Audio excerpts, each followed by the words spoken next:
got Skittles because it got a rainbow on it. Okay. And I got your cookie cake. It's the be who you are for your pride. Hello and welcome back to the Unemployed Movie Critic YouTube channel. It's me, I'm back.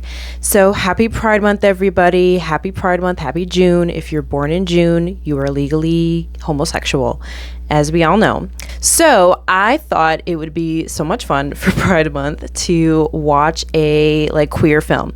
And I was gonna do a serious one, but then I decided that I wanted to have fun. So I decided to watch Red, White, and Royal Blue, based on the Smut novel.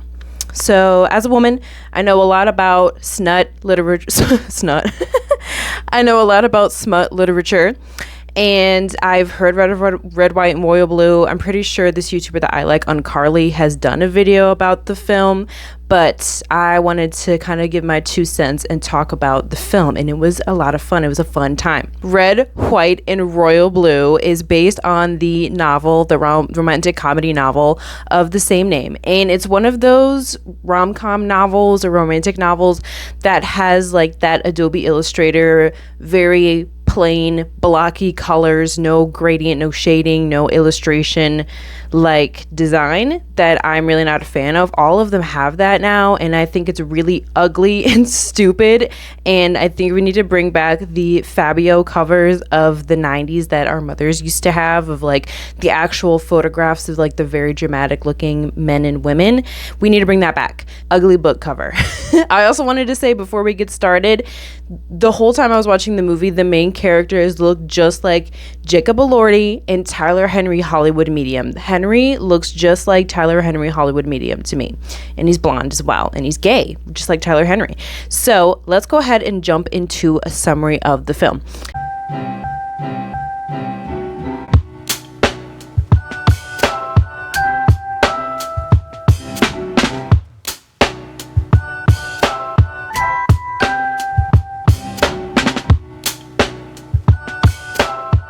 So, Alex is the son of the first female president, not Hillary Clinton, but Uma Thurman.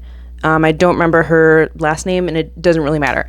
So he's the son of her, and he has to go to this royal wedding in England, and it's Henry. Henry is the Prince of England. He's the second prince, so he's not the heir, and his older brother is getting married. And the first mistake they made, the first inaccuracy that they had, is that the bride, his brother's bride, was wearing a spaghetti strap gown, and as we all know, that would not be allowed in the royal family, because the royal family has a very strict protocol about wardrobe, and especially because they're getting married in the church, she would not be allowed to wear that kind of outfit. Everybody knows that, and this whole movie is falling apart already.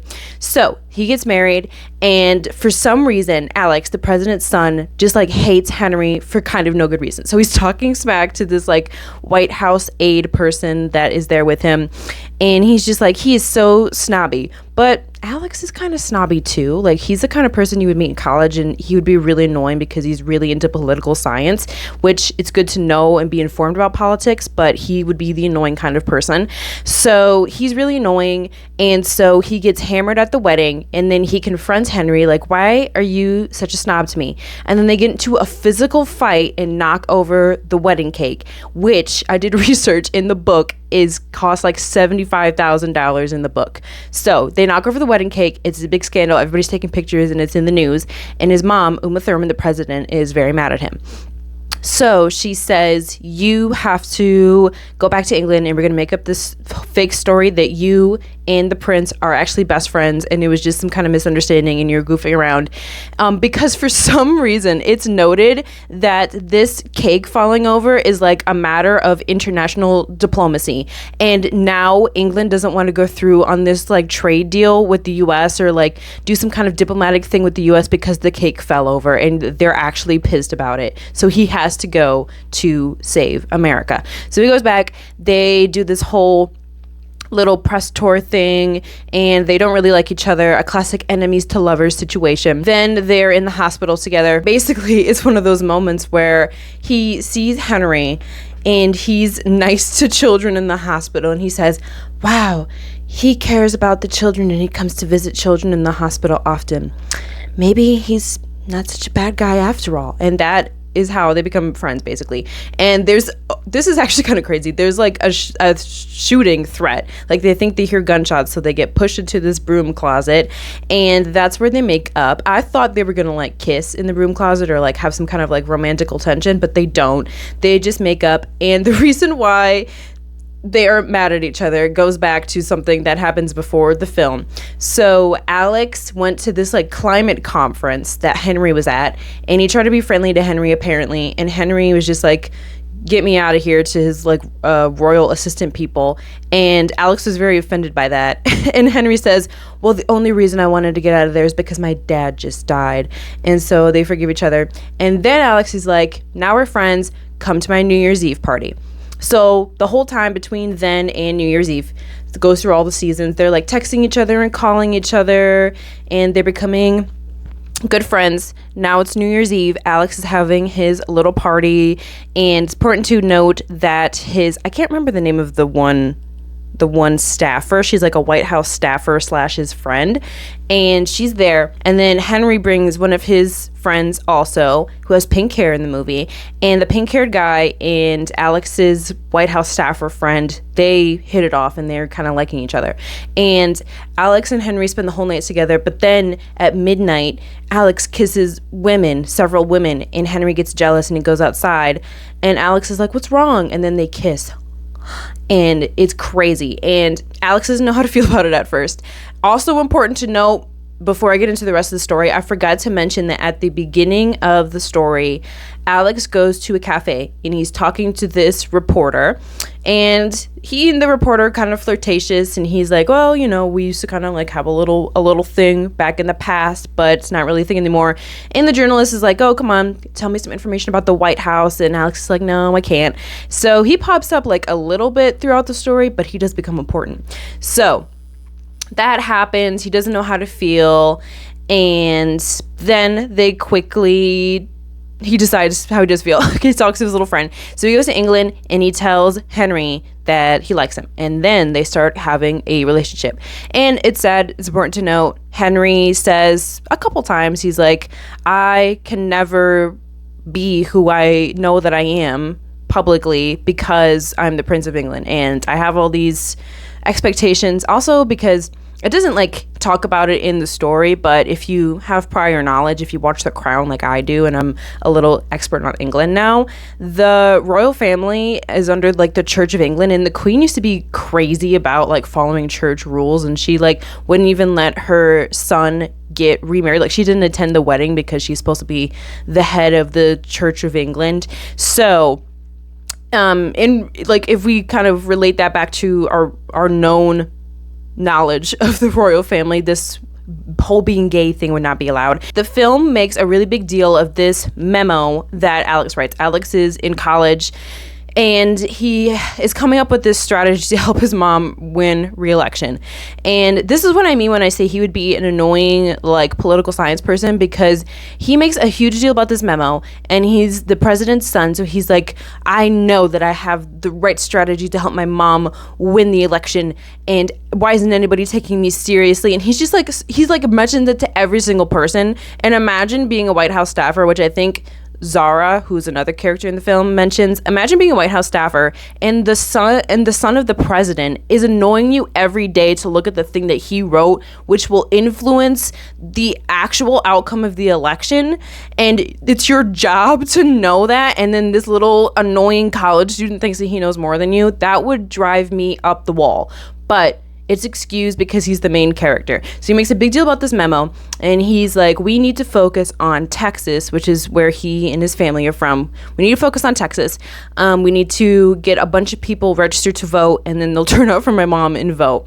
His mom is liberal, by the way, and in Texas, not very likely to happen, but that is like a big plot point. Of Alex gets permission from the White House and his mom to go to Texas and register a bunch of people to vote. So he's gone for a long time, and he keeps talking to Henry on the road. He's like, I'm registering people to vote, miss you, blah blah blah. And Henry goes to surprise him, in Texas, and this is where they are caught by Zara. Zara, the clothing store, is in this film as well. So they are sleeping around in the hotel, having a good time, and then Zara has to wake him up for like this conference or something that he's doing a speech, and she finds him in there, and she reacts in an over-the-top, extreme manner, a manner that you would not expect from a liberal woman, even though she's in politics, and obviously this is a big deal because we've never had like an openly gay family member in the White House before in the US. So she's making a big deal. She's like literally hyperventilating, cussing, screaming, freaking out. And I'm like, are you homophobic? Like, why are you making such a big deal out of this? And in a way, wouldn't it be better that it is another well-known figure, because then they like have each other's back? Like, Alex can't say anything because he's the Prince of England and he would have ramifications, and Henry can't say anything because he's the president's son, so he would face ramifications. So like, you know what I'm saying? Like, they both kind of have each other, and so you don't have to like sign a non-disclosure agreement. You don't have to worry about somebody blabbing, because neither of them are going to want to tell, because it would be bad for their families and it would be really difficult. So I would almost think that would almost be better. And then she's also very disrespectful to the prince, which you're not allowed to do to the royal family. And then she kicks him out and she said, find your way back to England. Stupid. If you wanted to be inconspicuous and you wanted the prince and you thought it was such a big deal, I mean, it is a big deal for like people to find out, but if you were so worried about it, why wouldn't you arrange like secret services to take him back to England? You work for the White House. You have so much resources at your disposal. So why would you just expect him to figure out a way back to England on his own? He's the prince. He's not that smart. He can't be that smart. So think about it. Okay. I mean, I guess her being mad and freaking out is realistic, but I just thought she was over the top. So Alex tells his mom, Uma Therman, the president, that he is seeing Henry. Okay. And then she is supportive in the most ridiculous, hysterical way. She is like, so, because she has a southern accent in this film, which is also ridiculous. She's from Texas, but like, why is she talking like a little old Hollywood Southern belle? And she goes, so what are you, bisexual, gay, gender fluid, pan maybe? And then she says, we gotta get you on Truvada, honey, and just make sure you always wear a condom when you have anal sex. And it's just like so weird. Like, she's supportive, and I feel like that is almost realistic to a liberal mom, because every liberal mom that I've ever met is like supportive to a cringy degree. And it's good because they care about their kids and they love their kids. They're not an asshole. But it's just funny. And it reminds me of one time when I was in college. I came home for a week. This was during COVID time, so my classes were online anyway. It was fine. I came home because I was really going through a very difficult time. And I was crying in the car, freaking out. And my mom drove me down to the water for like a dramatic moment. She said, tell me the truth. Are you gay? And it like made me laugh. I was like, no, I'm not. I'm just going through really difficult times. She's like, because you can tell me and I'll accept you. And I was like, yes, I know. Thank you. But also I'm like going through mental health struggles, and that's why I'm upset. I wouldn't be this upset about being gay. But anyways, Alex invites Henry to like his summer home situation, and his little assistant person is also there. Not Zara, but the other one, the friend. And Henry brings his little buddy. And then Alex and Henry are talking. Alex is like, hopefully my mom will win the election. Election's coming up soon. Either way, I figure after the election, I can kind of come out because she'll already be in office, so it won't matter anymore. And I want us to be an official couple. I want to come out. We can hang out together. It'll be a good time. And I knew this was going to be bad because Henry already talked to him at length about why he can't do this as the prince. So it was kind of disrespectful and annoying to me. But instead of answering, Henry freaks out, dives into the water and swims away from him and doesn't answer, and then just leaves, which is ridiculous. So Alex I actually thought this was like a little bit too much. Like, I thought this was kind of overbearing. He just goes to England to talk to him, which I was like, you need to give him space and give him a break, because obviously he would be upset about this and I would be upset about it too if he already explained exactly why he can't do that. So he goes to England. They have a whole dramatic moment with speeches, but then they kiss and make up, and things are good. They're like, I love you. So they love each other, which is very nice. Soon, their emails are leaked. And this is another thing. If you're an elected official, why are you using email? I feel like there has got to be better means of communication that cannot be leaked. So I don't know how true that actually is. But then again, politicians' emails always get leaked. Also, if you're going to talk nasty, why do you do it over email? It happens like in every single scandal kind of case, like with either elected officials or like even like on a smaller level, like when you find out like somebody at your school, your teacher or your principal is cheating on somebody, it's always over email, and they can't contact each other because it's a big circus in the media.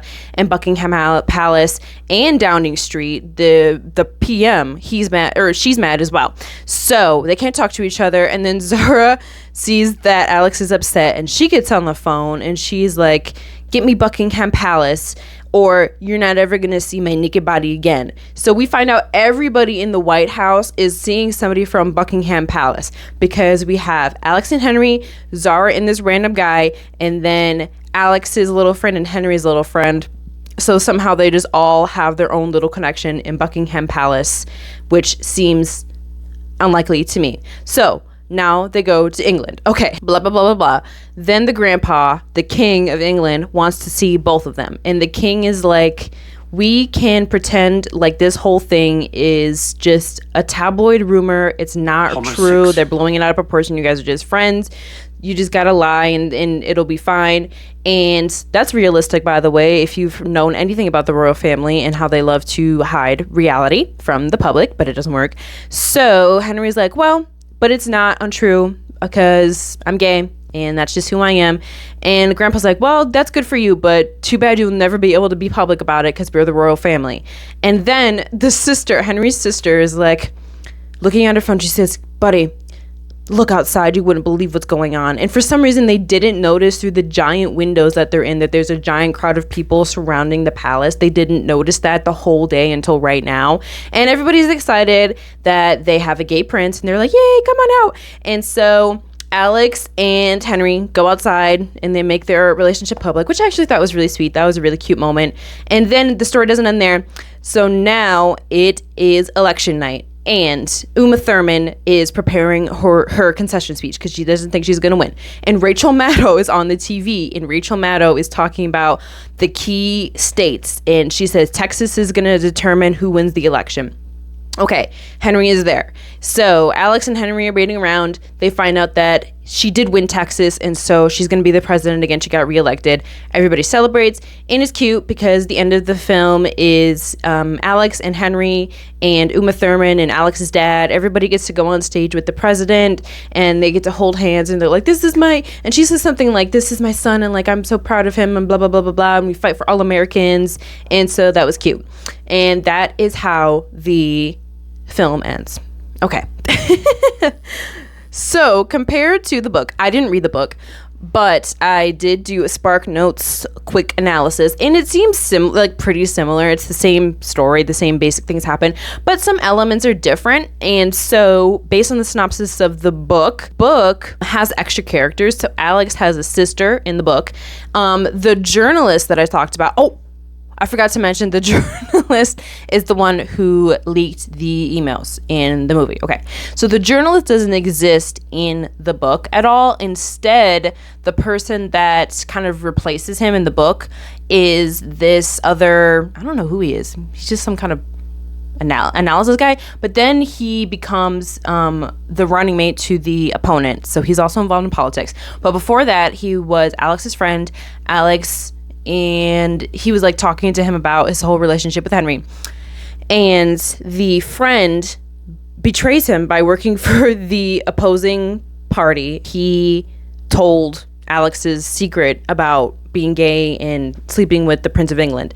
So it comes out that, but it's actually kind of dark because I was reading that they are like forgiven.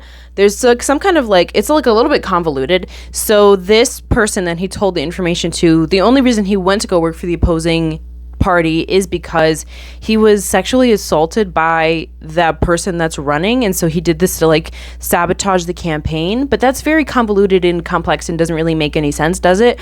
So I am glad that they ditched that because it's dark, and I just feel like it's a romantic comedy. We should keep it light and funny, and that's something for like a little bit more serious drama. But so instead, it's this journalist. Alex doesn't have a sister who wants to be a journalist, so her whole storyline is completely dropped, and she's instead replaced by this White House aide person. Zara, I don't think is a White House aide in the book. Kept the same name, or maybe she is a White House aide, but they are like not the same. There's also this vice president's granddaughter in the book, and she's Alex's friend, and she does not make an appearance in the film either. But I mean, sure, keep it easy, keep it simple, just keep them as like staffers. I think that's perfectly fine. So Alex's big voter registration campaign does not exist in the book at all. I am kind of intrigued by this. I think maybe the film kind of wanted to be almost like a little bit more like liberal in a way. And I think that's sometimes a trend with a lot of movies that I see. And, on its face, it's fine. I don't really care. It doesn't really do anything. But if I have to be the friend that's too woke, I will say this, that I do think that it's like very performative, and it's a little bit, it doesn't bother me necessarily, but I do think it's like annoying when films like they try to be deep and they do this performative activism. Like, that's good and all. Like, there's nothing wrong with that, but it is like, instead of making media that is actually hard-hitting, informative, gets people thinking, challenges the status quo, does something really interesting and unique, it just kind of mentions liberal ideas and doesn't put them into the story. But that's not to say that the story is bad, or that the story is not liberal, or that the story is not good or something. It's just kind of my ideas. So I think maybe that's why it's in the film, but the voter registration thing is not in the book at all. So instead, they are caught by Zara, when at the Democratic National Convention. Hilarious, by the way. I just think that's so goofy and silly. So that's where they're caught. They're not caught at the voter registration thing, which kind of makes me wonder, like, what is Alex doing in the book the whole time, if not trying to get people to register to vote? But perhaps there's just like more romance in the actual book, which I kind of would have preferred to see in the movie. It just seems like there's a little bit more flirtation, romance in the book. Honestly, for being a romantic movie, there wasn't enough romance. Like, things happen a little bit too quickly, and I needed to see them stew a little bit more. And I also just, like, when I watch a romantic film, I expect a lot of sex, like especially in a modern romantic movie. And normally I'm a person who complains about like sex in movies because I'm just like, we didn't need to put this in here. You guys just kind of put it in there because you wanted it to be ooh, look at me, I'm being ooh. And so when I go to watch a romantic movie, I expect that. And when I know it's based on a smut movie, I expect some smut in the film. And there wasn't enough for my personal liking and preference. We did see butt, we did see naked ass, but is that enough, is what I ask you. We had actually just like one singular sex scene, and the rest of it was just them kissing and smooching, and then the cameras rolled away, and now they're naked. Not enough for me. We need to see a little bit more action. Or don't call it a romance movie, call it a politics movie.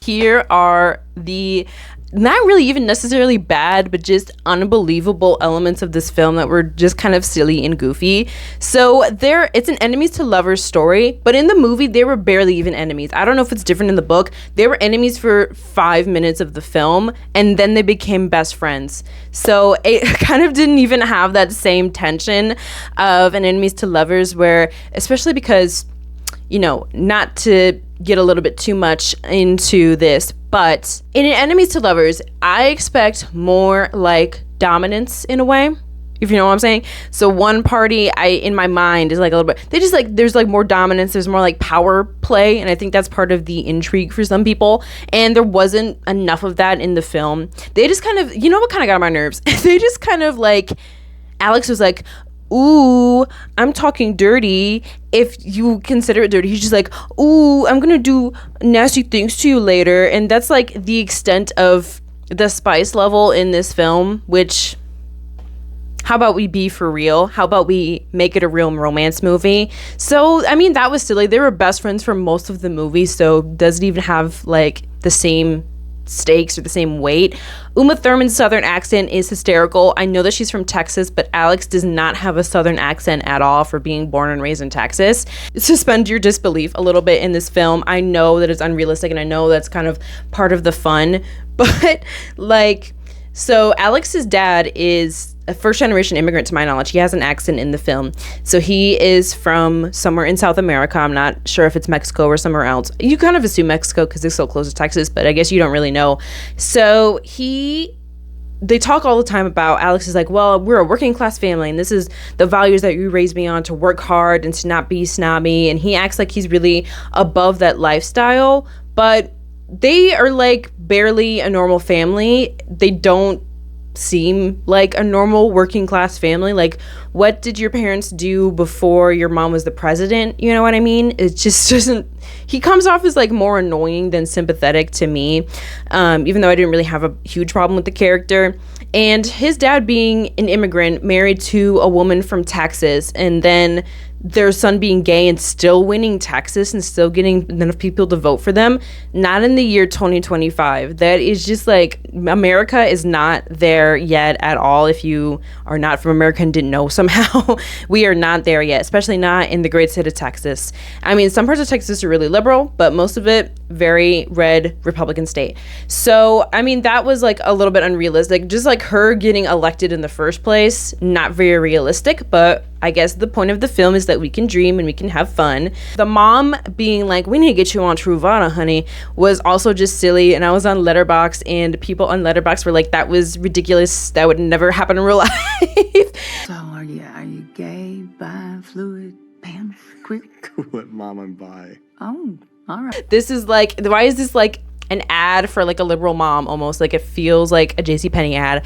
But I also think almost it's real to me, because politics in the royal family are very messy, and secrets, drama, scandal, hiding things, changing stories, making up narratives, that is very much real. And I think, especially in the 21st century, as Americans, we're so used to the government hiding things from us, and for the White House, and like conspiracies about, even not like very intense conspiracies, but just conspiracies about these people are hiding things, or people are lying, this is not how it really appears, they're making up stories for the public. That is very real. So I can definitely actually imagine this happening in real life. If you know anything about the royal family, they can make shit happen. The stakes were real, but they could have been more real, because in America, if you know anything about politics, like, having a gay first son would be huge news, which is unfortunate. Like, it shouldn't be, but that would be huge. And I just feel like the stakes should have been much higher. Alex, in my opinion, should have been much more worried. Henry not being able to gay because he's the prince is so real. I mean, it's not hard-hitting media, but it certainly reflects something that we know about England as Americans, that the royal family is a very oppressive family. They live by these weird, stupid traditions. Meghan Markle can't wear colorful nail polish, by golly, and she is a very light woman, white passing woman, and the king had the nerve to say, well, what if he comes out black, the baby?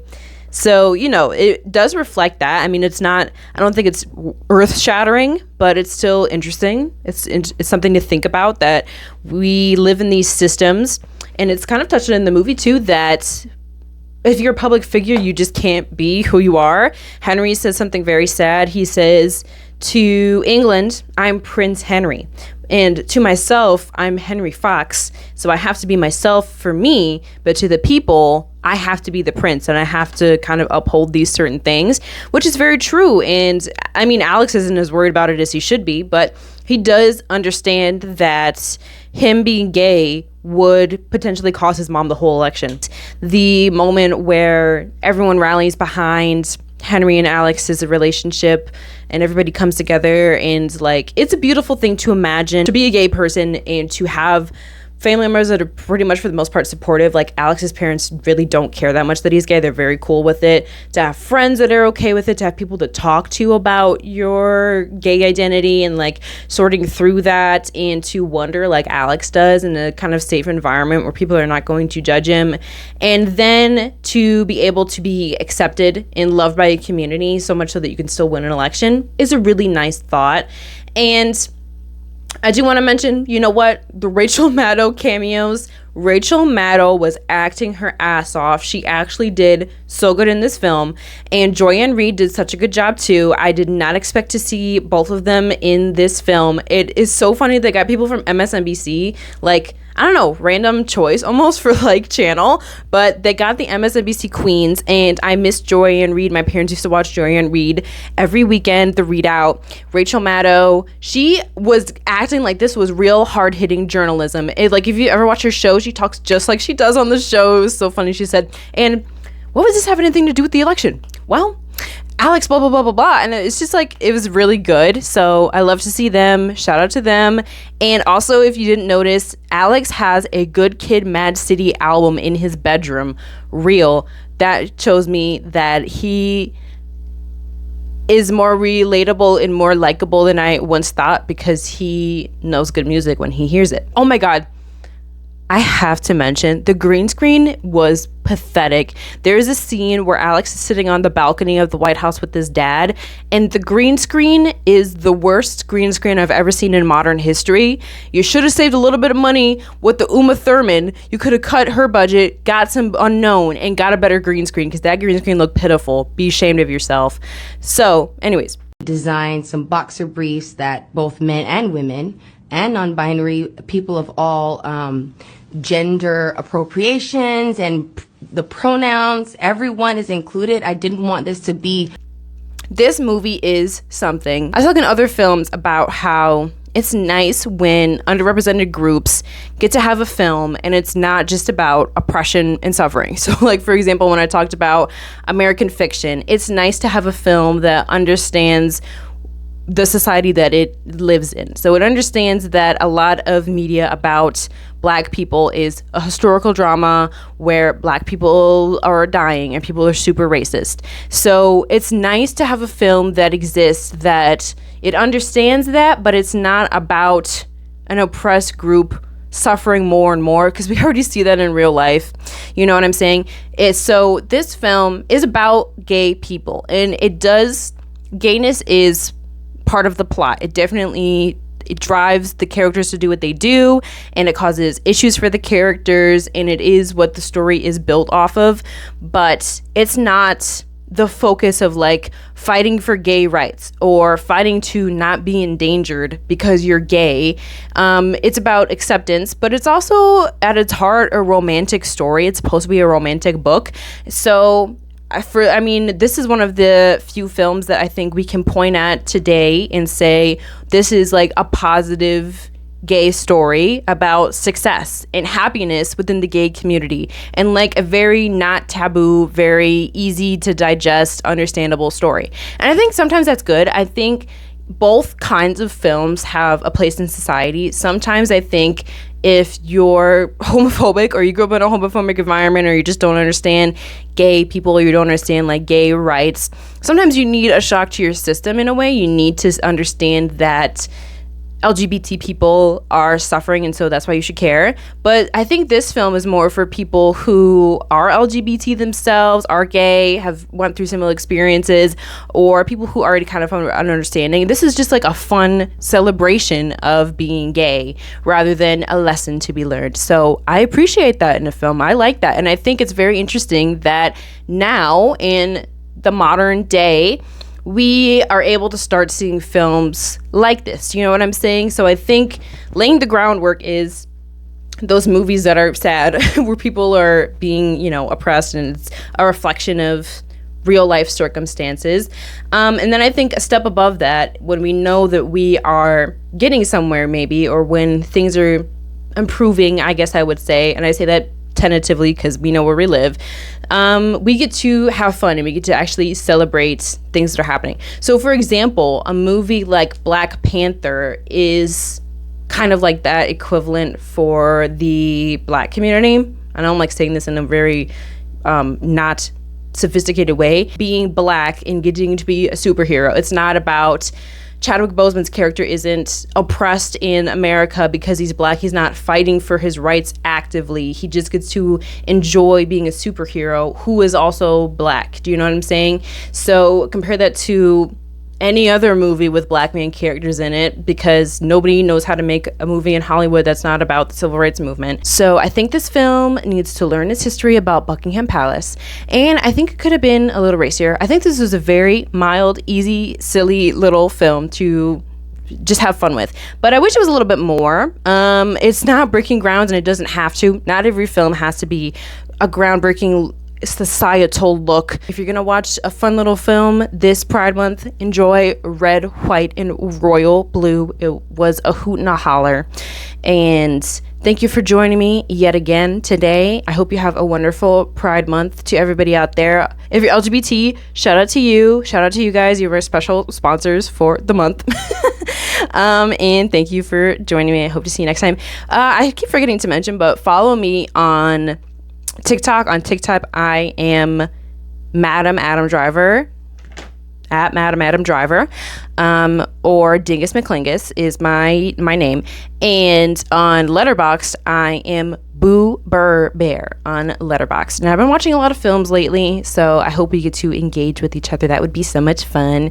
So let me know your thoughts about this film if you've seen it. I know I'm not the first YouTuber to talk about this movie, but it was just a fun time and I wanted to have fun. So thank you for joining me, and have a nice rest of your June.